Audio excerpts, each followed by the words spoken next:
Chapter 39. Moving. The councillors did not call them in again over the next several days, but Lady Exentine did send them messages, usually saying that, regretfully, she would be unable to entertain them again that evening. On the third day, however, she did come by to take dinner with them at the inn.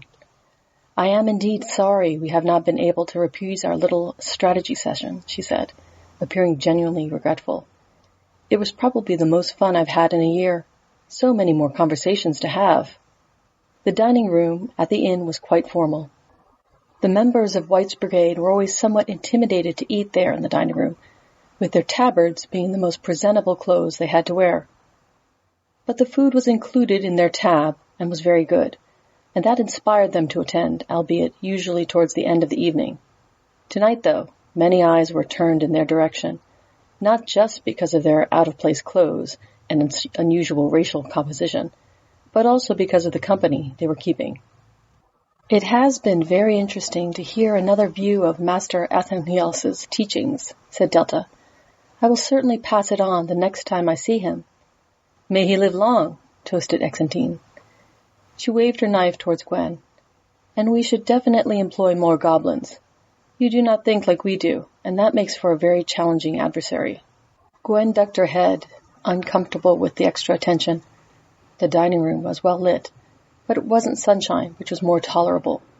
But she was the target of many stares and did not like that. "I give good fight, any time," she said. "Does this mean we're getting booted?" asked Zipper. Lady Exentine laughed. "The royal purse can only be plundered so deep, and I can't, in all honesty, justify your splendid lodgings merely for my personal amusement." "So has the king decided upon a course of action?" asked Delta. Exentine did a quick look around and said, "Let's just say that the king is now deciding and will probably take a few more days yet to finish deciding." She gestured with her cup.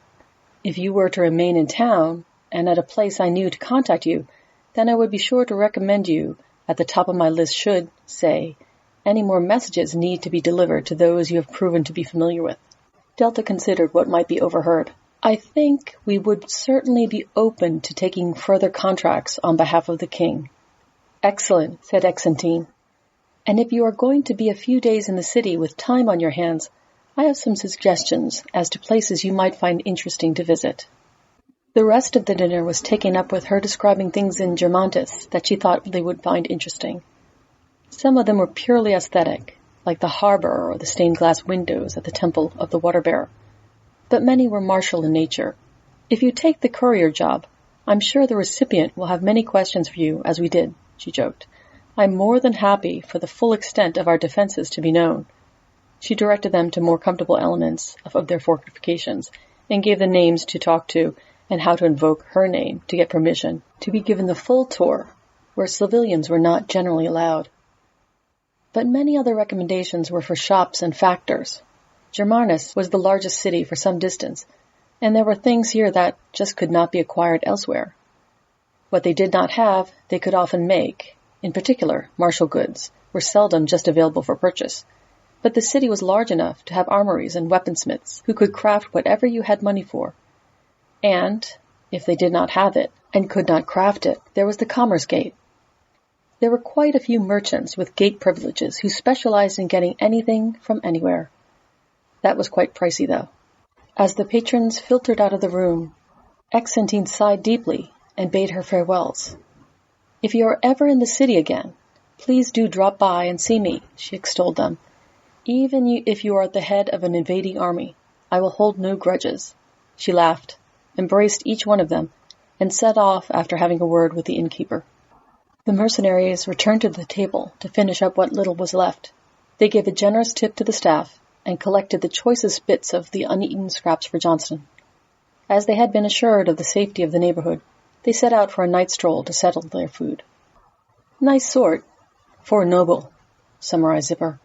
"Not as clueless as most." "Goblins say, 'Watch how one treats animals.' That tells nature of true," said Gwen. "A pity she isn't in charge," said Delta. "This is going to end up one big mess." She looked up and down as they walked the streets. "Such a pity. It's a fine city." "You think the Imperialists will win?" Zipper asked, looking up at her. They lost most of the scenarios we gamed out last night. That's because we acted like they were any other army, Delta shook her head. They aren't like any other army, and if you treat them like that, you will lose to them. I don't know how. This place is impregnable. They would be fools to attack it. I hope they don't, said Zipper. I like it here. You like because full belly, said Gwen.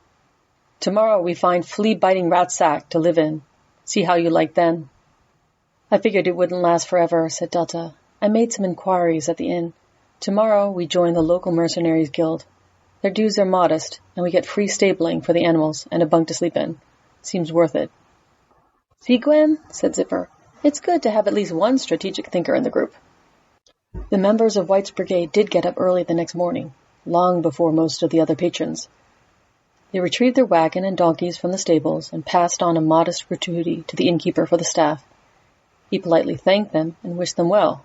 The kitchen staff, who had much higher opinion of them, snuck out after he had gone and gave them a bag of what they had been preparing for breakfast, since they were going to miss it.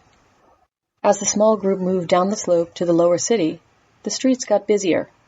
Many had been up a while here, and as they moved through the main market square, the going was slow with many other carts. The main street ran from the gate to the harbor, through the middle of the city. But the Mercenaries Guild was not quite so prestigious as to have a frontage on that thoroughfare. They had to get across it and into the other side streets and lanes on the other side. Going was easier then, but they had to ask for directions once or twice to find the location.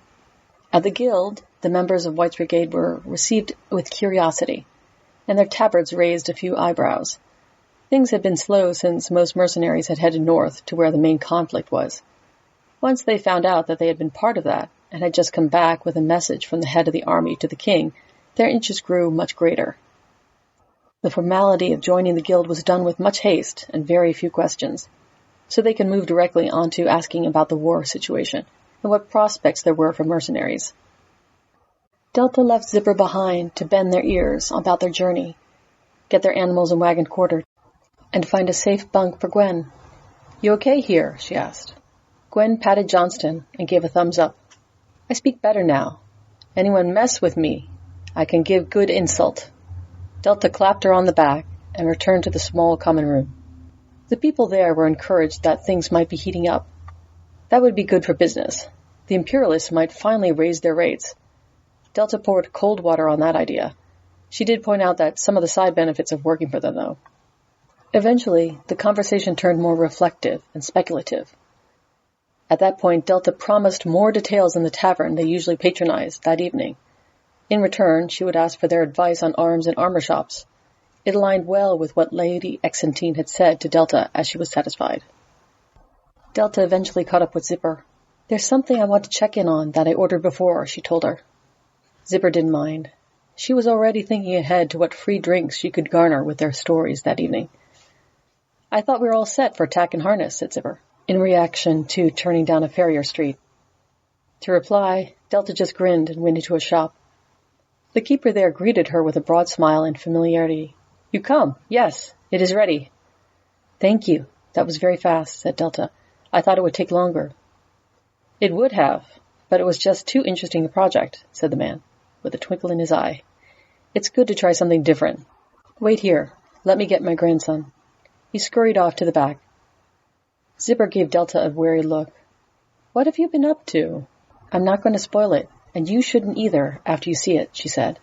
See what? Pleaded Zipper, but she could hear the others approaching. A young lad entered, followed by the beaming craftsman.